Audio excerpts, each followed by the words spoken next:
श्री शिवाय नमस्तुभ्यम। हर हर महादेव। पंडित प्रदीप मिश्रा जी के द्वारा बताए गए पोषी अमावस्या के 5 उपाय लेकर आए हैं। साल की आखिरी पोषी अमावस्या 22 दिसंबर को लगभग 7:13 से आ रही है और 23 दिसंबर को दोपहर 3:46 तक रहेगी। अब आपको उपाय कब करना है? अब जो दिन के उपाय हैं वो आपको 23 दिसंबर को करना है और जो रात के उपाय हैं वो आपको 22 दिसंबर को करना है। जान लेते हैं वे कौन कौन से उपाय हैं। पहला उपाय है घर में धन संपदा के लिए, रोग मुक्ति के लिए किया जाने वाला विशेष उपाय।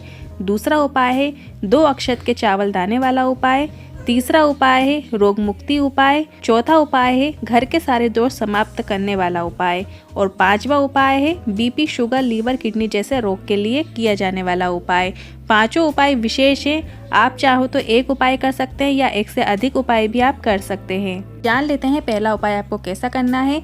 22 दिसंबर की रात को आपको क्या करना है, एक कटोरी में चावल ले लेना है। साबुत चावल ले लीजिए और उस चावल की कटोरी में आपको एक कपूर का टुकड़ा रख देना है और उस कटोरी को प्लेट से ढक दीजिए।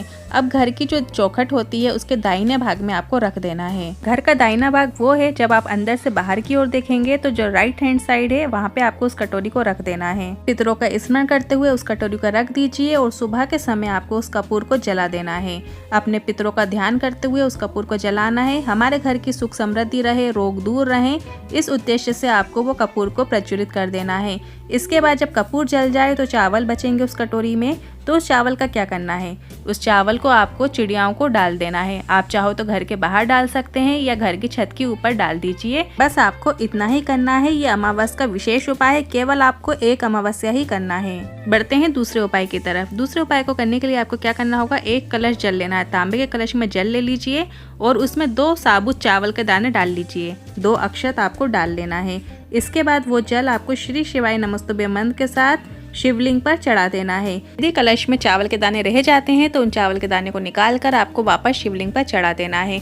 श्री शिवाय नमस्तुभ्य मंत्र का स्मरण कीजिएगा। 2 अक्षर चावल के जल को हमारी ग्रह दशा सुधारने के लिए शिवलिंग पर चढ़ाया जाता है। कुंडली के जो भी ग्रह खराब चल रहे होते हैं, चाहे वो केतु हो, शनि हो, शुक्र हो, मंगल हो, सारे ग्रह अनुकूल हो जाते हैं। ये उपाय आप 23 दिसंबर को सुबह के समय जरूर कीजिएगा। बढ़ते हैं तीसरे उपाय की तरफ। इस उपाय को भी आपको 23 दिसंबर के सुबह के समय करना है। यदि आपको बहुत ज्यादा रोगों ने घेर रखा है तो आपको एक कलश जल लेना है और एक उंगली में शहद लगाकर आपको शिवलिंग पर ओम अंकित करना है।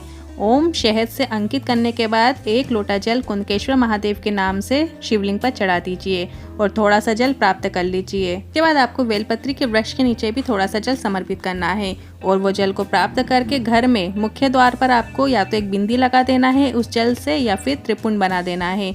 घर से रोग बीमारी कोसों दूर हो जाएंगी।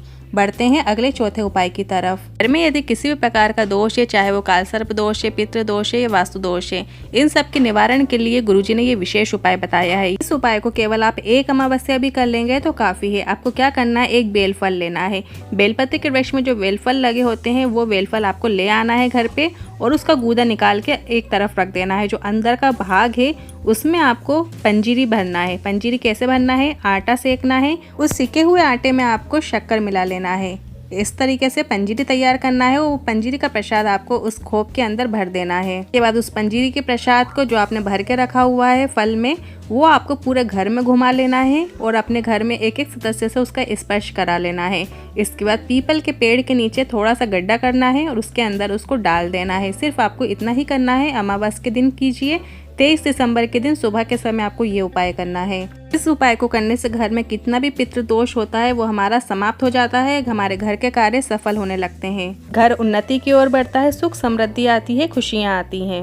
अगला 5वां उपाय है, यदि आप कोई औषधि ले रहे हैं और वो आपके शरीर में लग ही नहीं रही है और आप ठीक भी नहीं हो रहे हैं, बीपी शुगर ऊपर नीचे हो रहा है, लेवल में नहीं रहता है, चाहे वो लीवर में प्रॉब्लम हो, किडनी में प्रॉब्लम हो, तो आपको क्या करना है, एक बेलफल लेना है। बेलपत्री के वृक्ष में जो बेलफल लगे होते हैं, एक बेलफल ले लीजिए, उसका गुर्दा अंदर से निकाल लीजिए और उसको पानी में गला दीजिए। जब आपको दवाई नहीं लग रही तो रोज आप ये उपाय कर सकते हैं। बेलफल के गुर्दा का जल है वो आपको शंकर भगवान के शिवलिंग पर कुंदकेश्वर महादेव के नाम से चढ़ाना शुरू कर देना है। शंकर भगवान के शिवलिंग पर चढ़ा देने के बाद जो जलाधारी से वो जल आएगा तो उसको आपको थोड़ा सा अपने पात्र में ले लेना है। फिर 1 चम्मच या आधी चम्मच उस मरीज को पिलाना शुरू कर दीजिए जिसका बीपी ऊंचा नीचा हो रहा है, किडनी लीवर में समस्या है या फिर शुगर लेवल पर नहीं है, उस पेशेंट को पिलाना शुरू कर दीजिए। कुंदकेश्वर महादेव का स्मरण जरूर कीजिएगा। बहुत समय से जो लोग औषधि ले रहे हैं तो कुंदकेश्वर महादेव के नाम से औषधि भी लें और ये उपाय भी कीजिए, आपको फ़ायदा निश्चित ही होगा। अगर मन में कोई सवाल है, क्वेश्चन है तो आप कमेंट बॉक्स के जरिए पूछ सकते हैं। वीडियो उपयोगी लगा हो तो वीडियो को लाइक करके कमेंट बॉक्स में हर हर महादेव ज़रूर टाइप कीजिएगा।